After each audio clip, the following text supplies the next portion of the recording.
Hello, welcome to White Birch Tarot and Astrology. This is a romance reading for Leo, Sun, Moon, Rising. And if you want to watch if you know where your Venus or Mars are, I always check them too because they're important. So I'm starting with Leo this month. The Sun just moves into Leo in a couple of hours. And I'm going to go sign by sign, but I thought I'd start with Leo since this is Leo season. And you have Venus and Mercury already in your sign. So you're going to have the Sun, Venus, and Mercury in your sign. And you are trining, which is positive, the North Nodes, which is your path that you're supposed to be on, which is in Aries, a fellow fire sign. And you are opposing, the Sun right now is opposing Pluto, which is at the beginning of Aquarius, which is the sign opposite Leo.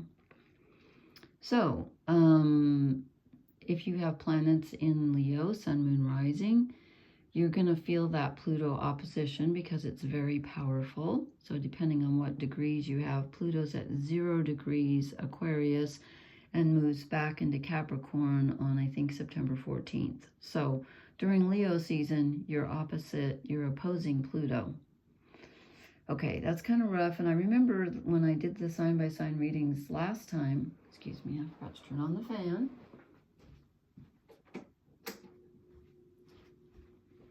You had the strangest reading, I think. I think it was you and, oh, I forget who else, somebody else. Anyway, so I pulled the cards for you so you don't have to wait for me to shuffle. And they're strange again. I really, really wanted to have a really brilliant romance reading for you. And this is very interesting, okay? So interesting, I may have to clarify some things. I don't know what you're going through. And I have a Leo rising. I think it's that Pluto opposite Leo. I really do. My ascendant is at the beginning of Leo, which is exactly opposite Pluto, and it's wild. Anyway, Pluto rules Scorpio, and it's the planet of the god of the underworld, rules death, rebirth, and transformation, and it's powerful. Okay, so I've already pulled your cards. This is the Welsh mythology deck, and I've pulled some other cards. So the first, I drew the Four of Swords. I'm going to put them closer to the screen because I noticed they don't seem to show up when I hold them back. And this is, as you can tell, everything's kind of frozen. Swords are thinking. And this is telling you to calm your mind. If you like to meditate or whatever you do that gives you, excuse me, I had a huge encounter with dust today, just a little bit ago, actually, this evening, in the basement, trying to clean up 26 years worth of stuff so I can move. Anyway, this is telling you to chill out mentally, okay? You're overthinking things. Don't overthink things is what it's telling you. You're mentally tired, for sure. You're mentally tired. So go ahead and rest. And instead of going, well, yeah, okay, I'll go this way. I'll go the order I drew them, but there's another 4 under that 4. Then I drew the Death card. I'm like, okay, this is that opposition to Pluto. Something during this Leo season, Leo, you know, from the 22nd of July, and I forget what day it goes into Virgo. I think it's is it the 21st also, or 22nd of August? Anyway, something is going to change radically. And you're probably already feeling it. It may have been changing for a while. This is not a sudden card. This is not a sudden energy. This is a transformation. I was almost said it's like a slow lingering death. No, I don't mean it like that. But it is a transformation. Death is not just death. It's also transformation, and then it turns into something else because he's got the sun behind him. You know, is it rising? Is it setting? I don't know.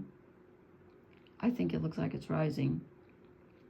But anyway, something changes in a big way. And since Pluto's opposite your sign, I can see that. I can see that. So get ready for a big change. And then I was hoping for some, like, there are no cups in this reading, which cups are emotion. There is not one single cup. And we get, here's some wand energy. This is some desire and some fire, some action. And but we get the 7, and this is being defensive. And so I think you got this last time, didn't you? You feel like you're having to constantly defend yourself. And I'm getting a feeling, I don't know why, maybe it's some of the other cards coming up. I'm getting a feeling of you like, feeling like you have to stand up for yourself, like other people are bossing you around. I think I got that last time too. I can't remember. Last time I remember you were wanting to connect, but you were protecting your feelings. And I'm kind of getting that same vibe again, only it's more about, it's a little stronger in that you're putting yourself first and you're trying to defend yourself. You're standing up for yourself more. Then I get the 4 of Pentacles, which is Sun in Capricorn, and this is about holding on to what you've got and being, you're the stable one. Okay, you're going to be the one that, pardon my voice, you're the one that's going to stand up for yourself and hang on to what you've got and refuse to be budged. I think other people are trying to tell you what to do, and you're going to say, no, I'm keeping things as they are. This is mine, and rightfully so. Okay, because this could be your physical energy. It's not just money or whatever. It's your physical energy. Now, here's where it gets tricky. So then I drew the Knight of Swords. I'm like, okay, is this you? Because it told you to, chill out mentally. But this is some incoming mental information. I kind of feel like this might be someone else telling you what to do. I don't know why I'm getting that vibe, but I am. Because I'm just feeling, but it could be you also. Since you're standing up for yourself with the 7 of Wands, this could be you speaking out and saying what you think finally. You've been keeping quiet about something, I feel. And I think you might be speaking out, but I'm not sure, because let me show you what comes after that. So then after that, I drew the Page of Swords. I'm like, wait, we're going backwards. The page comes first. Why is this someone else rushing in to boss you around?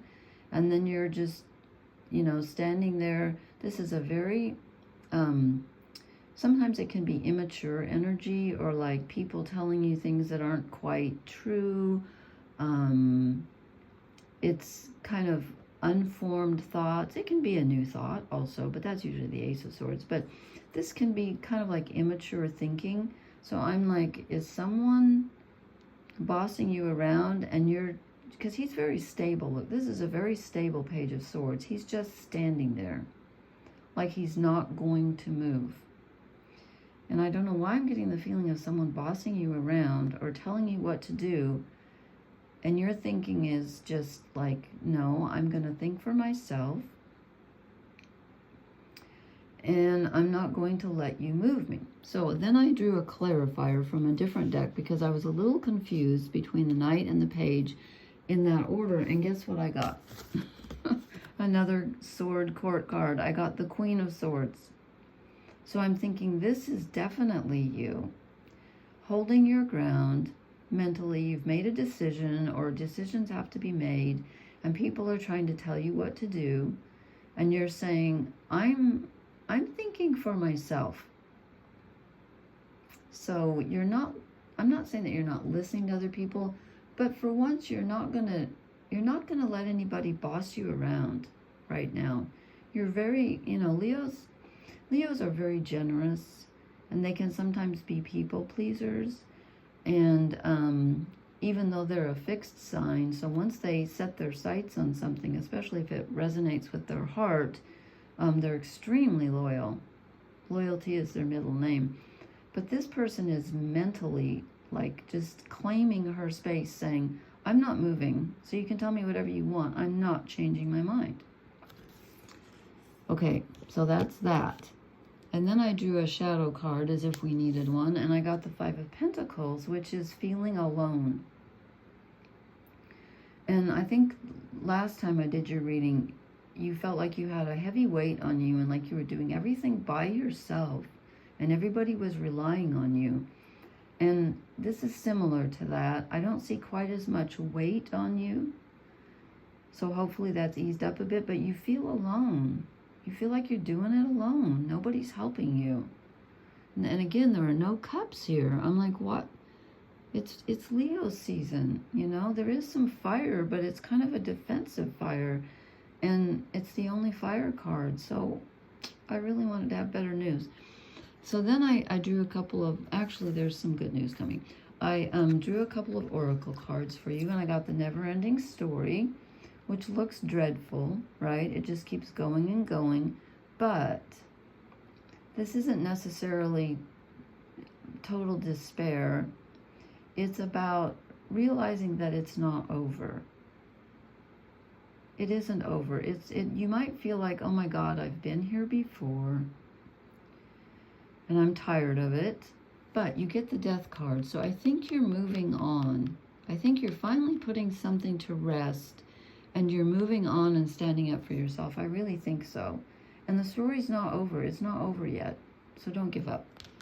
And then I got Clean It Up, which is not a really sexy card for a romance reading. This is more of a Virgo energy, and I'm thinking maybe Virgo season follows your season. So I'm thinking that Leo season might be a little tough for you, like I said, with Pluto opposite your sign. But I think when we get to the the 22nd or 3rd of August, excuse me, I think things are going to improve. But the only thing you can do is clean up your side of the street, clean up your act, do what you need to do, and don't worry about what other people want. And that doesn't sound right, but don't worry about if other people are telling you, oh, you need to do this, or you're doing that wrong, or whatever. No, you do what you know in your integrity is right, and that will serve you. And then I thought, you know what, I just need one happy thing here. So I grabbed the fairies. I grabbed the cards. And I drew you a fairy card, and we get a really good one. The Queen of Hearth and Home. And you know what? This is very Leo energy. Look at her beautiful eye there. Because Leos are kind of homebodies in a way. Yes, they like to go out. They love to have fun. They're very generous. They're very gregarious. But there are some Leos that are very shy, and they like to kind of just be home and be comfortable. And this card means that I'm going to have to get a drink of water. I think I can make a few more minutes. Anyway, this card means that you're really longing for home right now, and you have the ability within you to not only make yourself feel at home wherever you are, but you also, with your generous Leo heart, have the ability to make other people feel at home right now. Right now, this is you, whether you're male or female or whatever, you are carrying this heart crystal ball, you know, you're making people feel at home with your generosity. And right now, that's the best thing you can do. And also, remember to please yourself, to make yourself happy, and try to remember that wherever you go, you carry your home with you in your heart, and you have such a big heart. So I know this is not a really passionate reading. Right now it's more about trying not to worry and trying to let things go. But we do have a transformation, and transformations can be difficult, but they're also good. Okay, so carry this with you. This is your crowning glory, your ability to make people feel at home with your generous heart. Okay, I hope that made sense. Please hit the like, share, and subscribe buttons. Excuse me. And thank you so much for, I had so many Leo views on my last overall energy and romance reading. It was great. So, excuse me. So that's why I decided to do a romance reading during Leo season. and you are the first. Okay, please leave me a comment. Let me know how this resonates, and I will talk to you later. Blessings. Good night.